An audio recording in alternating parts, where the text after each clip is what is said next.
wabarakatuh. My name is Mohammed Adnan. I study in 5th class. Today I would like to talk about the side effects or the impact of the war. If we have to know the impact of the war, firstly we have to know what is war. War is fighting of two nations against each other by navy, by air force, by the navy or army. Like we think that the war is very simple.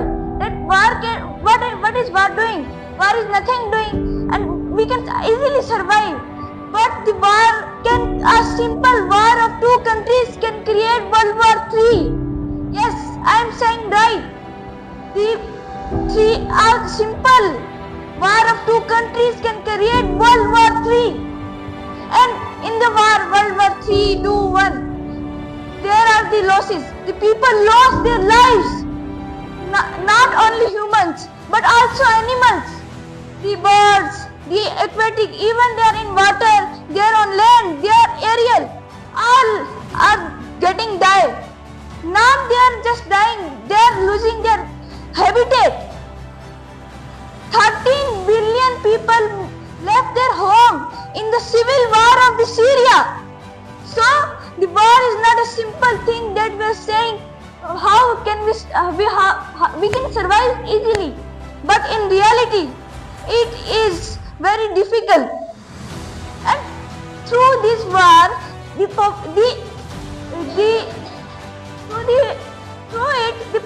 pollution is increasing in the cities. Like in the cities, the pollution is increasing due to the bombs and noise pollution, air pollution. It is all increasing due to the war, and due to the war are happening, and the climate is changing, and the global warming is happening, and due to it the poles are melting. If think that the India is always on the wars from the independence 1947, then 1962, 1965, 1971, 1999 and 2025. And look towards the China. He didn't war. He is just focusing on his stability, his society and his GDP. And as he is not focusing on the wars, he is not interfering in those methods. Because of that, he is about to surpass the USA, the superpower of the modern era. So, if we have to do anything, if we have to make our country at a bigger level, so we need to go directly towards the dialogue. We should not interact in the wars. And the people are doing like the people are killing the Muslims. They are saying it is the responsibilities of Muslims who are in the India.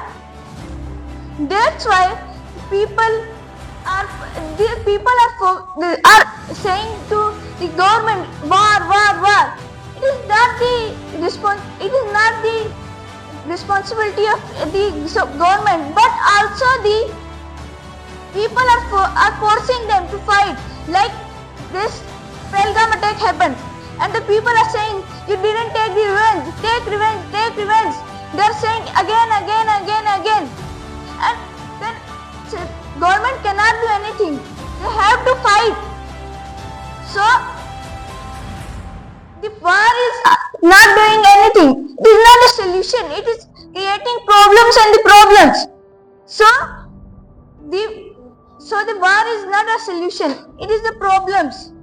In conclusion, I want to say that war is not a solution. War is creating of problems. Thank you.